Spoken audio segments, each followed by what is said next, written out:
was a kid, I used to live with my parents in a small town. There were only about 70 to 80 people living there at that time. I remember the good times I had with my friends, being outside all day playing different games and getting into trouble. Our favorite game was Ding Dong Ditch. We used to terrorize our neighbors that way. Our neighbors were kind and friendly people, but there was one neighbor everybody was scared of. He was mentally ill, and our parents warned us not to mess with him or go near his house.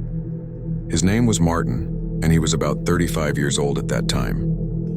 Martin was really creepy. He used to come out of his house in the middle of the night, sneak into people's backyards, look through windows, and make strange noises. One time he came to my house and my dad caught him. My dad ran outside to confront him, but Martin got away.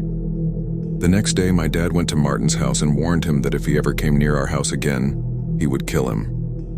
After that, every time Martin saw me outside, he would smile at me in this creepy way. I remember being terrified of him. When I was 18 years old, I moved out of my parents' house and started living alone. I found a job in the city as a security guard at a nightclub that was about 4 hours away from my parents' house, so I had to move there.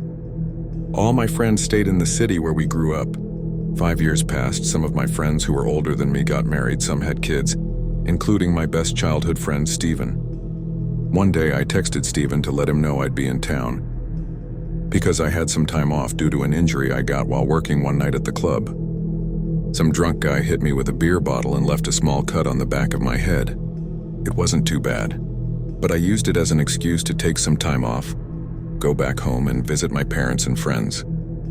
The next day I went to see my parents and spent some time with them. We had lunch together and then I went to see Steven. He lived just a few houses down from mine. When I got there, we grabbed some beers and went to his backyard to hang out. He seemed happy to see me, but something was wrong. I could see it in his eyes. So I asked him what was going on. At first he said it was nothing, but I pressed him until he finally told me. His wife had left him for another man, leaving him and his daughter behind. I couldn't believe what I was hearing. He had never mentioned it before, even though we talked on the phone and texted a lot. Then he told me that wasn't his only problem. He had lost his job and needed to go to a town 6 hours away for a job interview. If he got the job, he'd have to move there.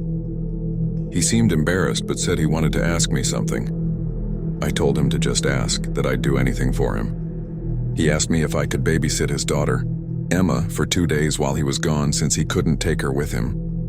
I told him it was no problem. After that, we kept drinking beers and having fun. Before I left, Steven told me to come by his house at 7 a.m. the next morning.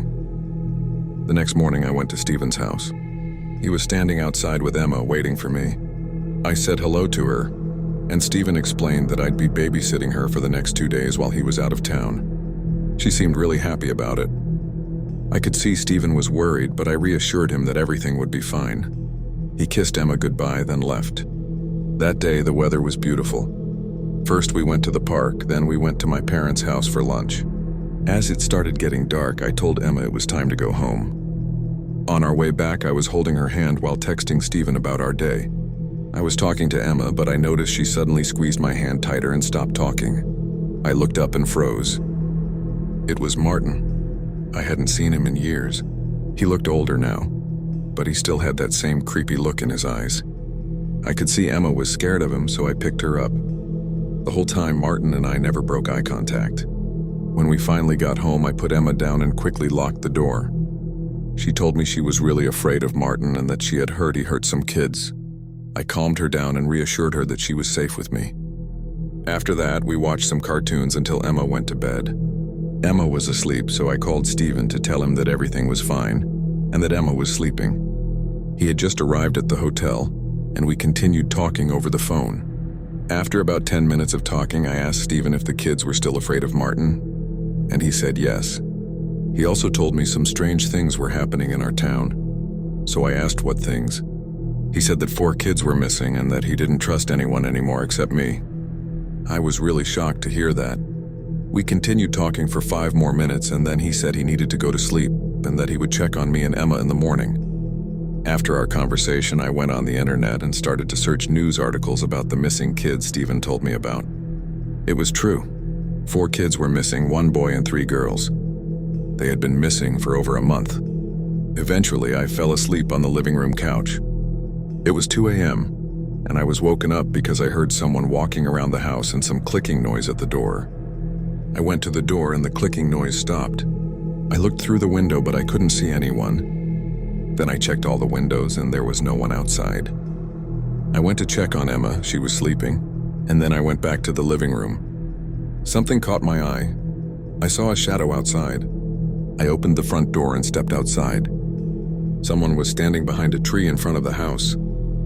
I got closer to see who it was, and it was Martin. I got furious and told him to fuck off and that if I see him again, I will kill him with my bare hands. He just looked at me and smiled, then started to walk toward his house. I went back inside and got in the bathroom to take a shower and calm myself down. I was in the shower for maybe 20 minutes when I heard glass breaking. I quickly went out of the bathroom and could see broken glass on the floor, and Martin was trying to get inside the house. I started running toward him to kick his ass when I saw he had a knife. I grabbed his hand immediately and tried to take the knife from him. He tried to stab me a couple of times, but he didn't. He just cut my hands a little. After about 2 minutes of wrestling and punching him, he let go of the knife and I got on top of him and started to punch him in the face. Then I heard Emma screaming. I looked up. She was standing in front of me, looking at me while I was punching Martin. I told her to go to the bathroom and lock the door, and then I felt the worst pain in my life. Martin somehow grabbed the knife and stabbed me in the leg. He pushed me away and started running toward Emma. She was still screaming. I managed to grab him by the leg when he got up, and he fell face first on the ground. I got on his back, grabbed his hair, and started banging his head on the floor. After the second blow, he was unconscious. I quickly grabbed Emma and my phone and locked us in the bathroom. I was bleeding really badly, so I put a towel around my leg and tied it tight. I called the police and explained everything to them. The police came 20 minutes later with 6 patrol cars. I went outside when I heard the sirens. Martin was gone. The police officer called an ambulance because I didn't mention I was hurt, and we stayed with him while the others searched Stephen's house. 5 minutes later, I heard something going on inside the house and then a gunshot. The police officers that were in the house came out with Martin. He was in handcuffs and looking at the ground. When I saw him, I fell unconscious. I woke up in the hospital the next day. Emma, Stephen, my mom, and my dad were in the room with me. They all hugged me when I opened my eyes. The first thing I asked was, did they catch Martin? My mom then looked at Emma and asked if she could show her some toys in the hall. The two of them left the room. My dad told me that Martin was in jail and that the police had gone to his house. They found the missing kids and evidence linking Martin to several murders that had taken place in surrounding cities in recent years. Martin confessed to everything. Life moved on after that, scars and all, but every night I'm thankful she's safe and I'm here to tuck her in.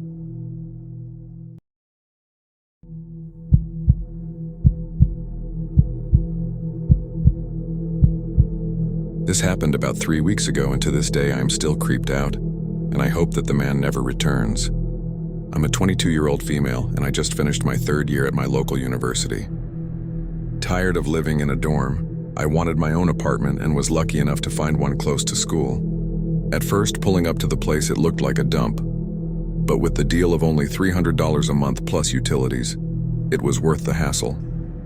Walking to the front desk, I looked around and the place was worn down, almost like one of those Motel 8s that are cheap and the wallpaper was falling off.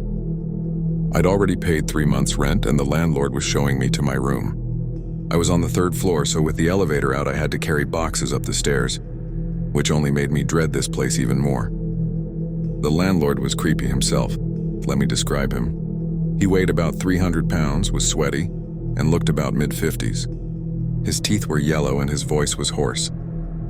He complimented me, saying, "It's been a long time since we had pretty college girls living here." I was disgusted and creeped out. This is not something I wanted to hear.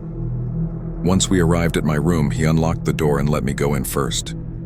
When I walked in, the first thing I noticed was that the room was actually decent, but it still looked run down. I couldn't exactly get my deposit back, so it looked like I was stuck there. Setting my boxes down, I couldn't help but notice the landlord walking toward me, placing his disgusting hand on my shoulder and saying, "You will fit in well here. If you need anything, just let me know." Cringing at the thought of his hand on me, I forced a smile and pulled back. "Thanks. Now, if you don't mind, I would like to start unpacking my stuff," I said, watching as the man left and shut my door behind him. What was I getting myself into? This guy was a total creeper. Shaking off the encounter, I started to unpack, going to my car and loading up boxes to take upstairs. Once I unpacked, it was already late and I wanted to get some laundry done. Walking toward the washing machines in the laundry room down the hall, I noticed another male sitting there washing his clothes.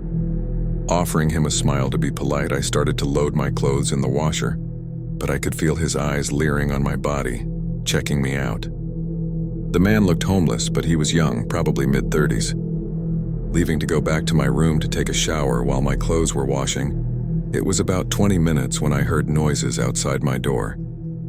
Turning off the water, I listened as someone was breathing heavily, and slowly I walked toward the front door. Moving toward the keyhole, I looked and saw the creepy guy from before, the one who was washing his clothes, peeking through the hole at me.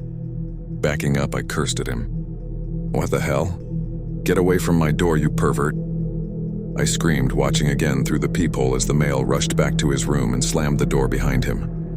After getting dressed into my night clothes, I left my room and went downstairs to the front desk where the landlord, Ralph, was. I complained about a man peeking through my door, but the landlord shrugged it off. "Don't worry, darling. No one will do anything to you. Some people are curious about new people who come in. We only have a few tenants and they have been here for years," he said. I was furious that the landlord was basically doing nothing. Walking back toward my room, I slammed the door behind me, cursing, and forgot all about my laundry. I left once again for the washroom. Getting my clothes out to dry, I tensed, noticing the same male looking at me from the doorway of the washroom. He coughed. "Hello, I am sorry if I frightened you. I was just curious about the new neighbor." "You're pretty. I am Nick. What is your name?" Scoffing, did this idiot think I would give him my name? "How about you stay the hell away from my door and leave me alone?" I said before walking back to my room and shutting the door. After another hour, I folded my clothes and turned in for the night. It was around 3 a.m. when I heard footsteps again toward my door, and I sat up in bed listening to heavy breathing. Ignoring it, I tried to go back to sleep, but it was so hard not knowing what was on the other side of the door. For 4 nights, I heard footsteps every night and heavy breathing at my door, and that creeped me out. The landlord wouldn't do anything, and half the time he wasn't even around. For the first few weeks, I heard heavy footsteps and breathing.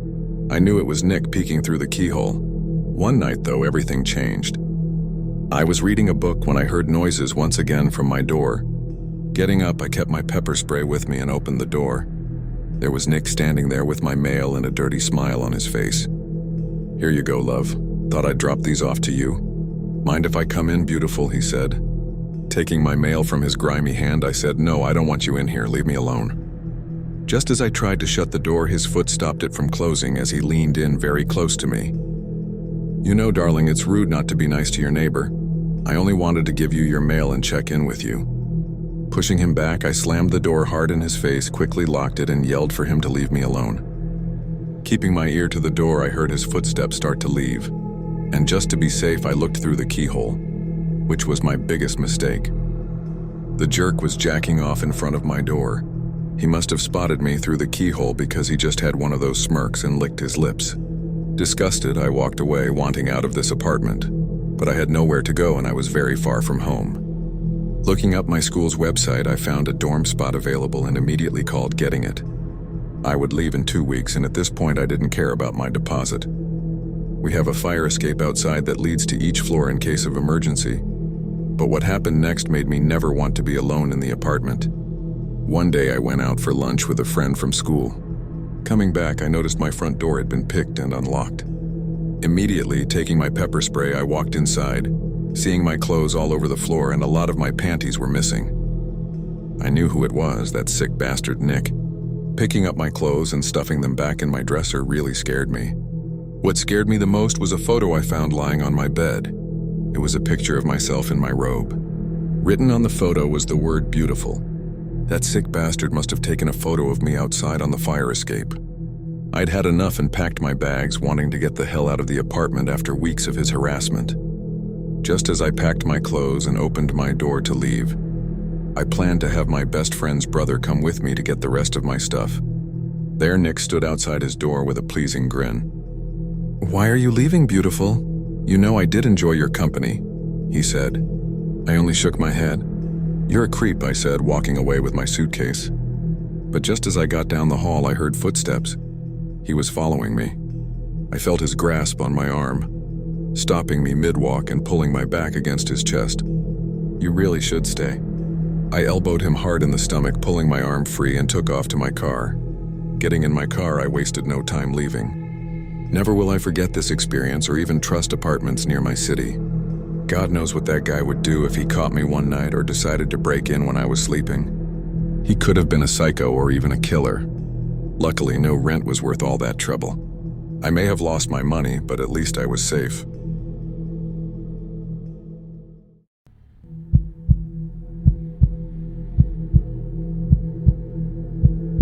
This story takes place in 2006, shortly after I had moved into an apartment with a roommate I had met on Craigslist. Both of us male. I was 19, and he was 23. The apartment was in a fairly nice area of Los Angeles, and the neighborhood was mostly inhabited by elderly people of Russian descent. I encountered a lot of strange things within my short-lived 6 months of residing there. One time we had a robber on the run from the cops who tried to use our roof as a hideout. Another time, a crazy old lady walked right into our apartment, parked herself on the couch, and then refused to leave. My alarm clock was a homeless schizophrenic man who would stand outside below my second-story window at 8 a.m. every day on the dot and scream bloody murder for anywhere between 15 to 20 minutes. No words, just full-on screams. And I'm also quite certain my psychology major roommate was a sociopath. I ran into his best friend a few years after moving out, and he informed me that my ex-roommate tried to run him and their dog over with his car. This story isn't even about the crazy roommate, but rather the strange neighbors who lived downstairs. I would see them passing every now and then, a male and a female, both Russian. The male appeared to be in his 20s and the female in her 50s. I assumed they were mother and son until I saw them holding hands and being affectionate one day. That's when I realized they were actually in a relationship. Most of the times I saw them, they were lugging gigantic pieces of wood into their apartment. Sometimes it was just large pieces of plywood, and other times it was wooden furniture, like expansive dinner tables and the like. My roommate and I grew incredibly annoyed at the constant loud noise from below us. We heard the sounds of hammers and power drills at all hours of the day, along with what sounded like large groups of people conversing and shuffling around. I thought maybe they were remodeling their apartment, so I just hoped it would be over soon. I'd seen other people going in and out of their apartment occasionally too, so I came to the conclusion they must have been part of the remodeling team. In retrospect, I don't know why I never called the landlord about it. I was new to apartment life, and I guess I just didn't want to deal with them shooting evil glances my way if they found out I complained. Plus, I figured one of our other neighbors would call instead, saving me the trouble. Then one early evening, things had been relatively quiet for a change. I was finally enjoying some peace and quiet, curled up in bed with a good book. Out of nowhere, I heard a man outside shouting at the top of his lungs, "She got a knife, she got a knife, she's trying to kill me." I immediately jumped out of bed and rushed to the front door to take a peek outside. That's when I saw the Russian man bolting out of his apartment below, running full speed. He tore off into the streets, still screaming for help, until he disappeared completely. The cops showed up a few minutes later to investigate and arrested the older Russian woman. I casually made my way downstairs to get a closer look at the action and chatted with other equally curious neighbors. There were about 8-10 other people gathered around, both inside and outside of the apartment. The door to their unit was wide open, and from a distance I could see that their living room had been transformed into a giant wooden cubby. It's hard to describe, but I'll try.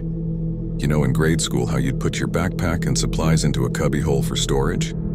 Basically a big shelf with a bunch of square compartments, or like those blocky bookshelves you can buy at furniture stores. Now imagine that, except the entire room was filled wall to wall with these cubby-like compartments. Each cubby ran lengthwise like a rectangle and was large enough to fit a person inside. Honestly, it looked a lot like the shelves you see at a morgue for storing dead bodies. The cops, of course, weren't going to share any information with us nosy neighbors. But a few weeks later, I managed to get some info out of my landlord. She was extremely hesitant, but I kept pressing until she finally gave in. Turns out this couple had been collecting all that wood to build cubby spaces throughout their 2-bedroom apartment. They were using the cubbies to house illegal immigrants in exchange for their collective rent money. Basically, they had converted their unit into a makeshift human storage facility. Apparently, the fight that night started because the younger man had threatened to expose their scheme. Why, I'll never know, since he was involved too. In retaliation, the woman grabbed a knife and tried to stab him. Luckily, he managed to escape before she could follow through. Needless to say, with everything that had happened in such a short amount of time, I got the hell out of that apartment as fast as possible. I wound up crashing on my friend's couch for a couple of months until I could find my own place. Unfortunately, my new apartment also turned out to be a nightmare, but that's another story for another day.